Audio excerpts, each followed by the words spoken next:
welcome to Smart. Now, where's Kirsten? Hello down there. What are you doing up there? Well, I'm having a look at the studio from a different angle, you know, getting a different perspective on everything. Oh, how do I look from that angle? Actually, I was thinking your head looks normal size. Yeah. With a bit of distance. It doesn't look quite so massive. I think you better get down, Kirsten. I want a good explanation for all these insults. Do. Come on then, Kirsten, explain yourself. Ah, well, the reason I was up there is because I found this, which is an aerial shot of my hometown, and doesn't it look interesting? Oh, looks great, but don't tell me we're doing aerial art. Yes, but abstract ones would be there all night if we did that. All you need are stampers, first of all. So it's a bit of kitchen cloth, and then you need to choose what each thing on your picture is going to represent. So this is, believe it or not, Mark, a car. No, that would be a car. Cut that out. Make sure you cut inside the black lines so that you don't end up printing with the black lines. Okay, and then once you've cut it out, a bit of glue, stick it onto a piece of thick card, like I've done that one there. That's a properly cut out one. Now, I think I'm going to have that section of my picture to do. What do you fancy? Well, I reckon I'm going to do this corner here, I think. OK, what you need to do is now sketch it out, all the main details. I've already done that. Right, I'm ahead of the game, and there's your stampers I've made for you. So we're just simplifying this, aren't we? Yeah, just do a sketch and then decide what they all mean. For instance, I've got railway track, I've got house, I've got different types of trees, I've got roundabout, the feet are for footpaths or pedestrians, little traffic lights, and that's going to be a little lakey area as well, OK? Nice. I'm going to start with a roundabout, because that's a main focal point. We've got to do cars here. Ready to stamp. So Lovely. my roundabout. Let's see. Way! Brilliant. I'm off. Sweet. I've got tiny little white feet. Oh, look at the little cars. Dun, dun, dun. OK. Yeah, so basically you're just stylising it, aren't you? Yeah, just blocking it through. OK. Looking nice, Mark. I'm a little forest. So you're not bothered about the colours sort of matching too much, are you, really? I mean... No, it's abstract. Oh, lovely. Houses, that's what I'm missing. Houses, yeah. Houses, houses, houses. Right. You're nearly done? What, me? Yes. No.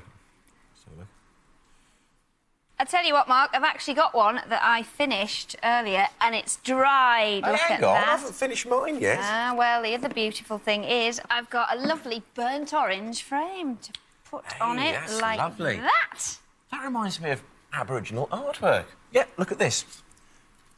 In fact, Australian Aboriginals do a lot of aerial artwork. I know. How do you know? Because I've been and met one. Really? When they said I was off to look at the Aboriginal art of Australia, I thought, brilliant, I'm going to be jetting to the outbacks of Oz. But for some reason, I've ended up at the London Wetlands Centre. So, I won't be needing that then, or this. I don't really know what I'm looking for. I mean, what does an Aboriginal artist look like? Excuse me, I'm looking for an Aboriginal artist. That would be me. You're Jonathan Jones? Yeah. Oh, brilliant. Well, it's very nice to meet you, but what connection do you have with Aboriginal art? Well, I'm an Aboriginal artist. My granddad was Aboriginal. What makes Aboriginal art different, then? Maybe it's what the artists paint about. They always paint about the land in which they come from, the communities which live on that land, so who they belong to. Well, on Smart, we've never had an Aboriginal artist before, so would you be so kind to do some artwork for us? I think we have to. Let's get cracking. Looks like we're going to make a shed with all this wood here. You've got Wellingtons, you've got candles, rocks, tools, gardening gloves and maps. It doesn't make any sense to me. What's happening? Well, what we're going to do is we're going to make an artwork out there in the pond. Actually, in the pond, Jonathan? Yeah, in the pond. Do you need anything else? I'm going to need some help. I can sort you out with that help. Watch this. Guys, can you get here, please? Run! This is Jonathan. Hey. Who's going to be teaching us what we're going to do with this lot. Take it away. Well, what we're going to do is we're going to make a map of London. But because I'm from Australia and I don't know London at all, I'm going to need you guys to help me make that map. Is that OK? Yep. What do you want us to do? Maybe we should all go through and plot out where we live. OK, let's start with you, Claire.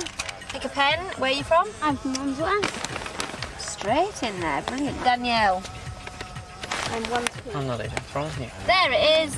I've already spotted it. Brilliant. So I'm staying at Rebecca Hostak's gallery, so that's Tottenham Court Road. So we can find that for you. lucky you guys are here. Maybe now we should all mark where maybe your best friends live. Lee, Paris. OK, that is an awful lot of circles on the map now. What are we going to do with all those? We make this the bottom. And then we find those circles, plot our maps, and draw a straight line down. So what are we doing these lines for? Well, these lines, they're going to now become those posts that then go into the water. First thing we need before we get in the water, wellies. I'm getting mine first, of course. Oh, that's right. Give us that. Okay, so what I've done is I've put them all in black now so we can see, so we can start making our map out of sticks. So this is going to be our guide now. 4, 5, 6, 7, 8. Come out. So now we get to chop them. Next. So that's the next one. Is it deep? Just get in there.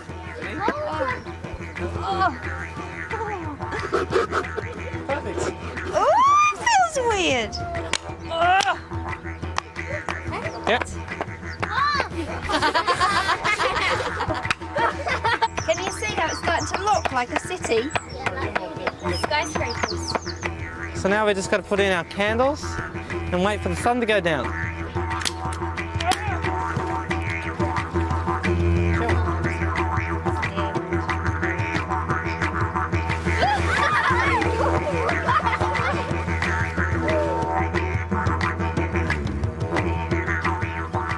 So, what do you think of the finished artwork then? Brilliant. It's really nice. It looks like a city. It's going to look really great when it's dark.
Now, what seems to be the problem, ladies?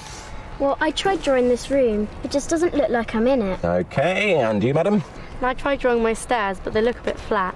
Right, ladies, well, you seem to be both suffering from acute perspectivitis. Now, Helen, I do like this room, but the only problem is this line here. It doesn't follow the vanishing point, which should be somewhere here. Let me show you. Now, if you draw an imaginary wall, OK, here we go. Now, let's do some lines coming away from that wall, like so. So they all sort of meet at this point here, which is the vanishing point, OK? This is your room. You're looking into your room. Now, if you use these lines as a guide for your other lines to follow, so, for instance, we've got the window here, and let's put a bit of interest in the foreground, a light, just to give a bit of three-dimension about it. So there's your light. You get a nice sense of depth to your room, and you feel like you're inside it. Yep. If you follow that guide, once you've put your furniture in, use these lines to help you, and you'll have a perfect perspective room. Now, Tess, your stairs, they're looking a little flat. I think what we'll do for you is basically something very simple. If you draw this A shape, if you like. And then just some lines going down it. If you like, a ladder going all the way across. You'll see automatically it's starting to look like a staircase. Now, if I just draw some vertical lines down there, like this, all the way down. Just start drawing the treads, depending on where you're looking at it. Now, I'm looking at my staircase from the floor, so you don't see much of the treads on top. Suggest the third, like that, all the way to the top. And there you'll have your perfect staircase. I think that should solve your problem. Is there anything else I can do for you? Now that you ask, I do feel a bit like a teepee. And I feel a bit like a wigwam. Ah, well, ladies, you're obviously both 2 tents. 2 tents! Yeah, 2 tents. Very good. Next!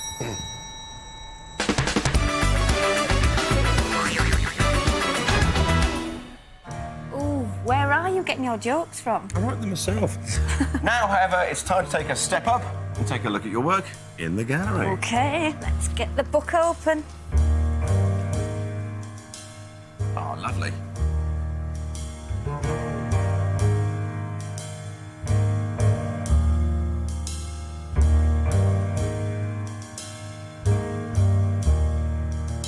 Now, I like Leah's Lowry-esque picture.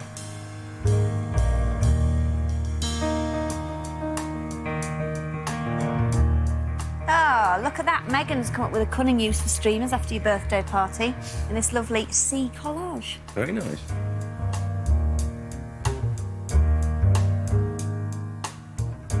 Correct me if I'm wrong, but I think Catherine's painted the Eiffel Tower there. Yeah, it is.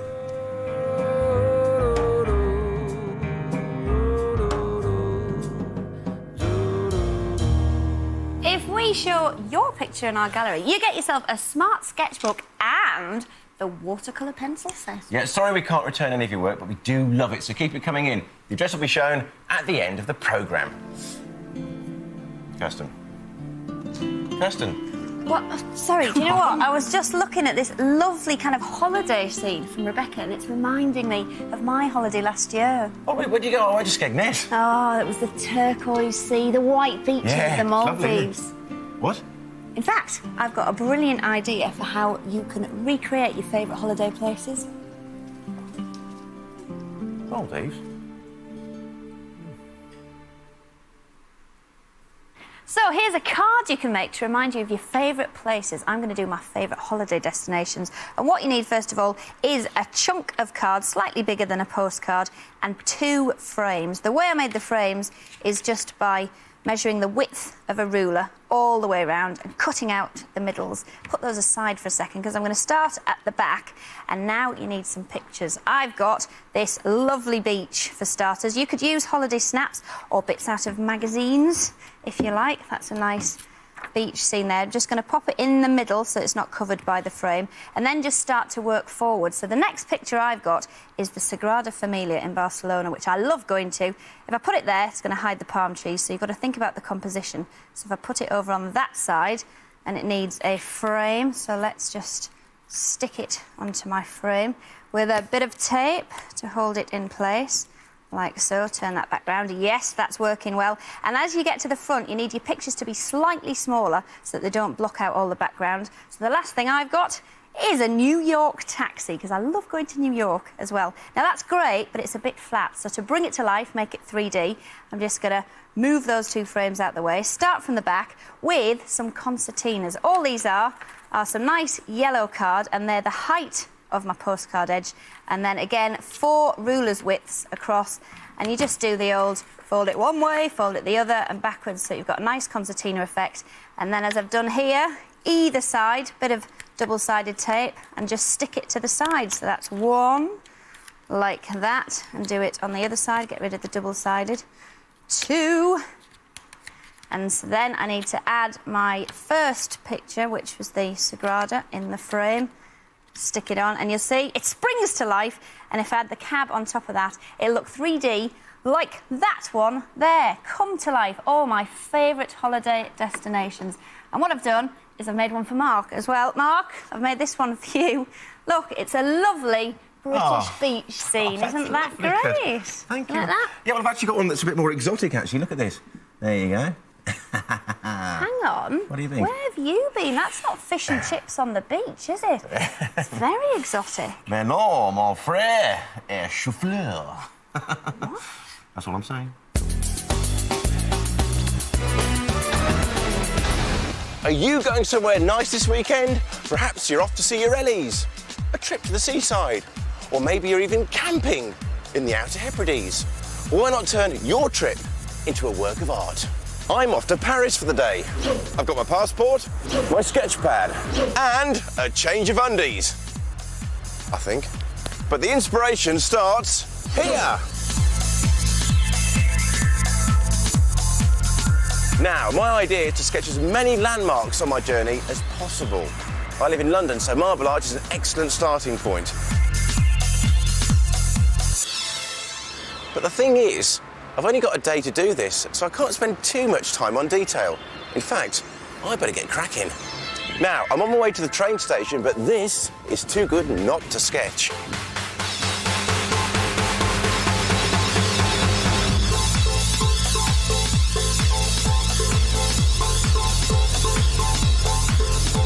This is the London Eye, which stands an impressive 135 metres above the River Thames.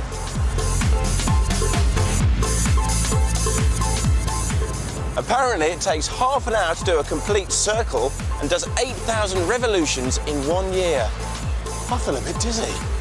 And on this side of the river, I can see a great view of the Houses of Parliament.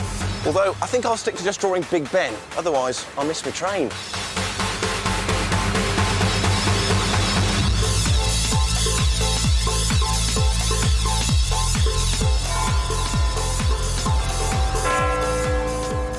Is that the time? I better dash.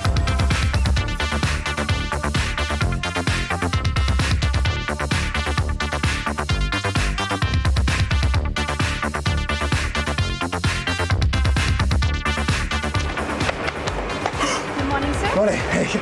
All right, this will be on the right on the switch. Thank you. Sorry. Just made it. Paris, here I come.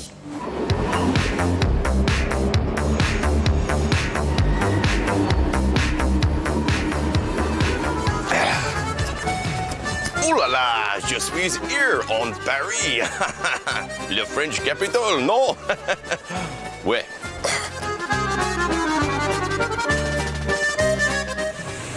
And here we are at Paris's most famous landmark, the Tour d'Eiffel of the Eiffel Tower.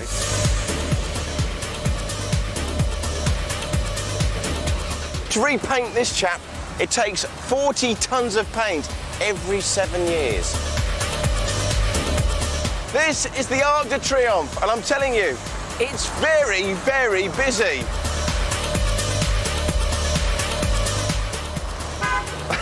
All right, mate?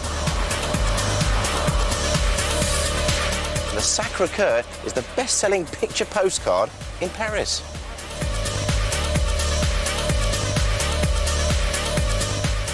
Now, this is a bit of fun reference for my picture. It's the windmill at the Moulin Rouge. Now, the Moulin Rouge is one of the world's most famous cabaret clubs, made famous by the film Moulin Rouge with Nicole Kidman and Ewan McGregor. OK, I've got all my sketches that I made from my day trip, and now I'm going to put them all together to make a fictional cityscape. Now, first of all, I've got to split my page in half and then work out my composition. I think I'll start with the London end first.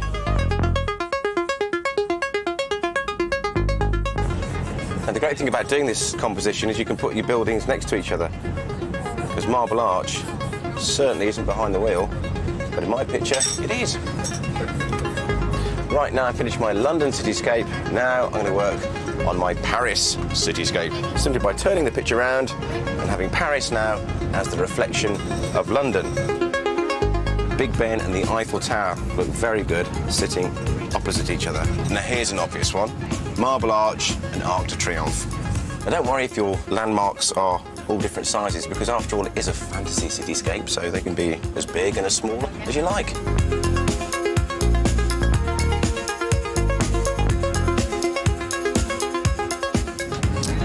Now, London and Paris have quite recognisable landmarks, but you can sketch anything you like, as long as it reminds you of your day out and catches your eye. Yeah. I wonder if Kirsten will be able to guess where I've been.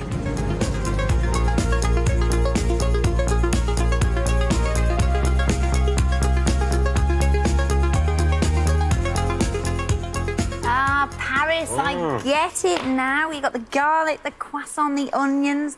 Very nice. Exactly. See, while I was in Paris, I went to a gallery and managed to see some Monet.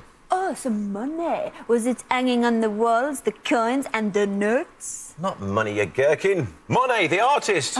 This guy. Claude Monet began his artistic career whilst he was still at school, selling caricatures of his teachers who, not surprisingly, thought he was a rascal. His caricatures were very unusual and comical, like this early example. Monet loved to work outdoors, painting directly from nature. Sometimes he worked for over a year on a series of pictures, so he could paint the same place in different seasons. He took so long to create one set of winter landscapes that the season changed to spring and the trees sprouted leaves. Determined to finish painting, he asked the town's mayor to remove the leaves. It took 2 men 2 days to pluck them off.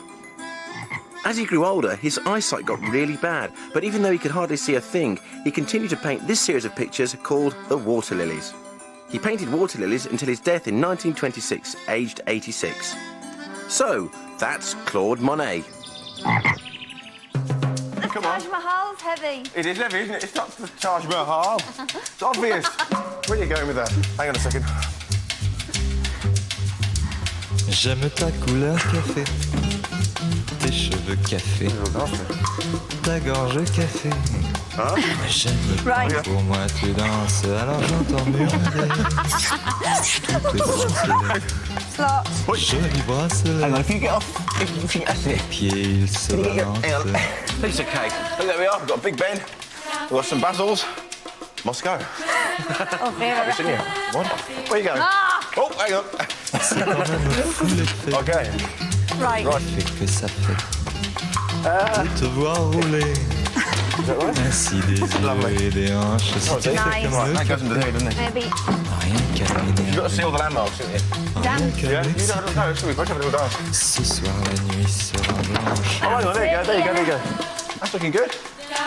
Right. Right. Let's go. A few more, I think. Come on. That's it. Lovely. Where do you think? There? It's all right, isn't it? No. No. Right. Oh, Pour tout oublier, Okay. Excellent stuff. good job. tant que ça se tasse. Café, que j'aime ta couleur café. Couleur café. Well, with a world sculpture like this, all that remains for me to say is adios, au revoir, auf Wiedersehen, arrivederci. That'll do. What? Goodbye. Goodbye. What were you just saying just then? Don't forget you can send your pictures to us at Smart, PO Box 5053, London W12 6AW. And fact sheets for today's show can be found on the website www.bbc.co.uk/CBBC. For the best in art, stick with Smart. The Prank Invasion is taking over the planet. Congratulations, you are the latest member of the team. Let's find out about who you want to prank. Who is it? Marden. What do you both like to do? What do you both like? Ice cream? So she dresses Hug as Captain Super Slushy, and then things can just go wrong. Yeah. This is the control unit. How about if we really crank the prank up a little bit? What's Morgan going to do? Scream. Prank Patrol, Tuesday at 4:30, CBBC on BBC One.